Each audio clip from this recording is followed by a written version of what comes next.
and climb out at 75. 500 feet, landing light's going to go off, fuel pump's always staying on, just like if we're out in the practice fields, we're always leaving the fuel pump on whenever we're doing any kind of maneuvers, especially close to the ground in this case.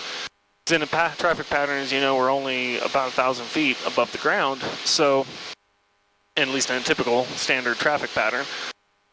So anytime you have lower operations like that, we want to make sure the fuel pump's on, just for safety, redundancy, make sure, you know, if the engine driven fuel pump fails, that's what the electric one there is for. It's there as a backup. So we want to make sure that's always on and working. So if you do have an engine failure, not fumbling around trying to figure out what's on, what's off. So just always leave it on.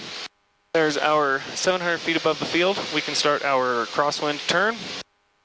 And then, as you know, crosswind's going to transfer into a downwind turn.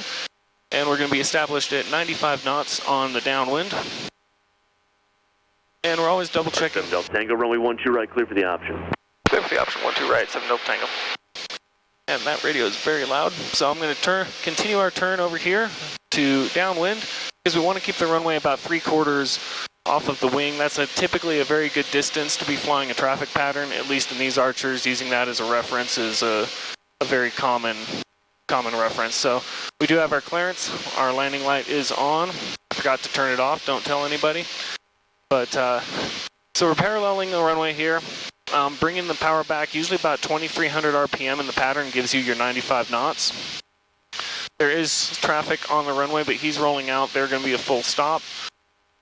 And again, I'm about 3/4 of the way down the wing, and we're going to do the exact same thing.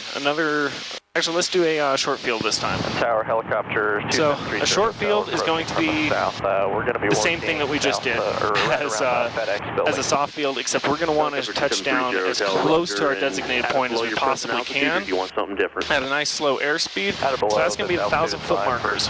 Once we touch down, we're not going to actually initiate maximum braking like we would if it was a real short field.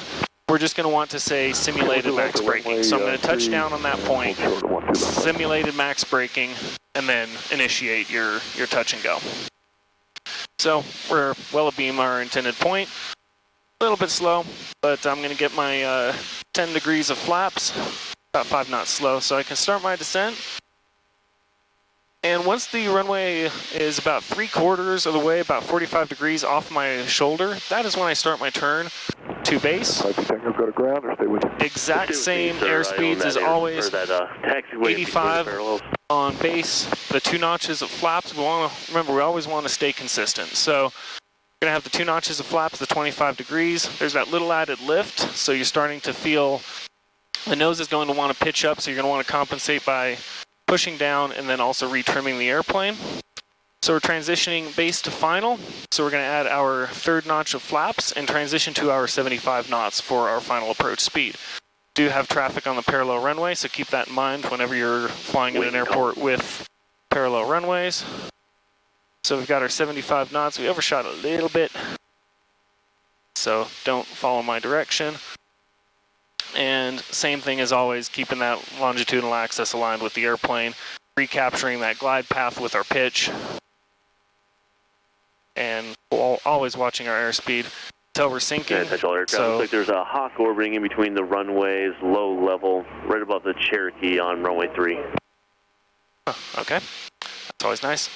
Okay, so we're coming in a little bit low, so I'm adding some power. All right, so we want those 1,000-foot markers. Power is going to idle, and we're holding it off until we get to that 1,000-foot marker. Oh, got a little tailwind.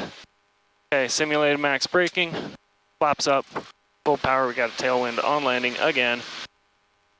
Kind of feel it in the seat of your pants whenever that's happening. You can just feel. Delta Tango, he's got the Hawks right above us, right in front of the tower here. Delta Tango, thanks, I see him.